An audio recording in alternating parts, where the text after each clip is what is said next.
ഇഡ്ഡലി ദോശ കഴിക്കാനായിട്ട് പെട്ടെന്ന് ഉണ്ടാക്കുന്ന ഒരു മസാലക്കറിയാണ് കാണിക്കാൻ പോകുന്നത്. വളരെ ഇൻഗ്രീഡിയൻസ് ഒക്കെ വളരെ കുറവാണ്. എണ്ണ ചൂടാകുന്നുണ്ട്. ഇതിലാദ്യം കടുകിടുക. 1 സ്പൂൺ കടുകിട്ടിട്ട് കടുക് പൊട്ടുമ്പോൾ പച്ചമുളകിടാം.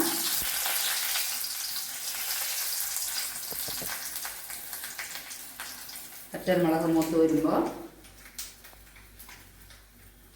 ഉരുളക്കിഴങ്ങ്,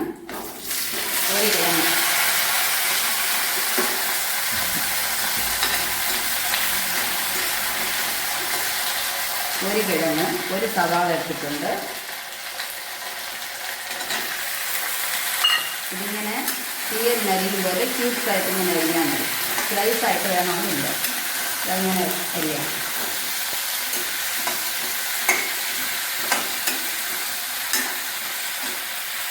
എന്നിട്ട് ഇതിൽ ഒരു കഷ്ണം ഇഞ്ചി, ഒരു 3-4 അല്ലി വെളുത്തുള്ളി, ഒരു 3 പച്ചമുളക്, ഇത് ഞാൻ 3ഉം കൂടി നമ്മൾ ഇടിച്ച് വെച്ചിട്ടുണ്ട്. അതും കൂടെ ഇടുക.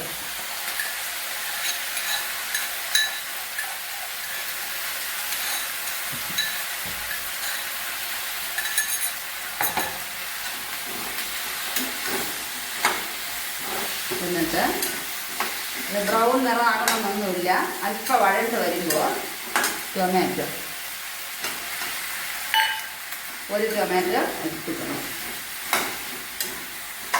എന്നിട്ട് ഇത് വഴട്ടാനായിട്ട് ഒരു 1/2 സ്പൂൺ ഉപ്പ്,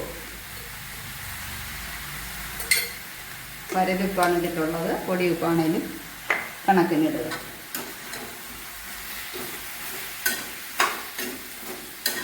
എന്നിട്ട് മഞ്ഞൾ കുറച്ചിടണം.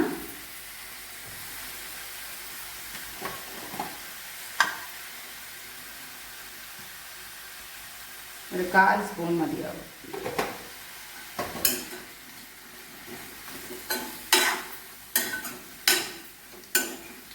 ഇത് ഒരു 10 മിനിറ്റ് ഇങ്ങനെ വഴട്ടണം.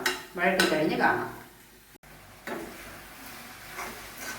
എന്നിട്ട് 10 മിനിറ്റ് വഴറ്റിയ ശേഷം ഇതിൽ 1 സ്പൂൺ മല്ലിപ്പൊടി ഇടുക.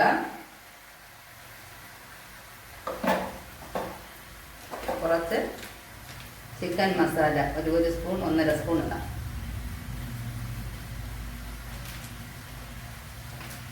ഇട്ട് വഴട്ടുക.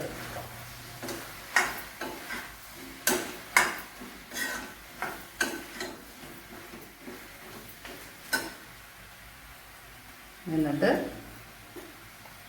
വെള്ളം ഒഴിക്കുക. കുറച്ച് ഒരു 2 മിനിറ്റ് പൊടി ചൂടായാലും നമുക്ക് വെള്ളം ഒഴിക്കാം.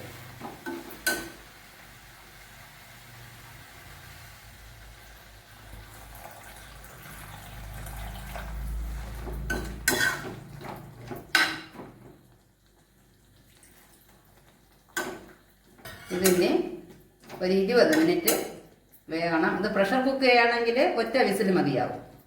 അല്ലെന്നുണ്ടെങ്കിൽ ഇങ്ങനെ വേവിക്കുകയാണെങ്കിൽ ഒരു 20 മിനിറ്റ് വെന്ത് വരട്ടെ, പിന്നീട് കാണാം.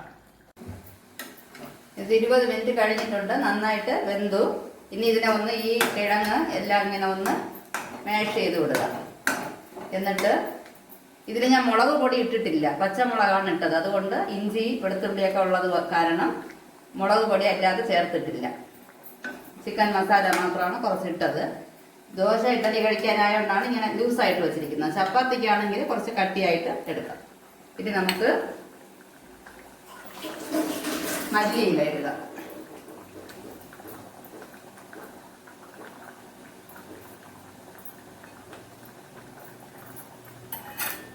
നമുക്ക് കറി റെഡിയായി. നല്ല മണമുണ്ട്, നല്ല സ്വാദാണ്. എല്ലാവരും ട്രൈ ചെയ്ത് നോക്കണം. Okay, thank you.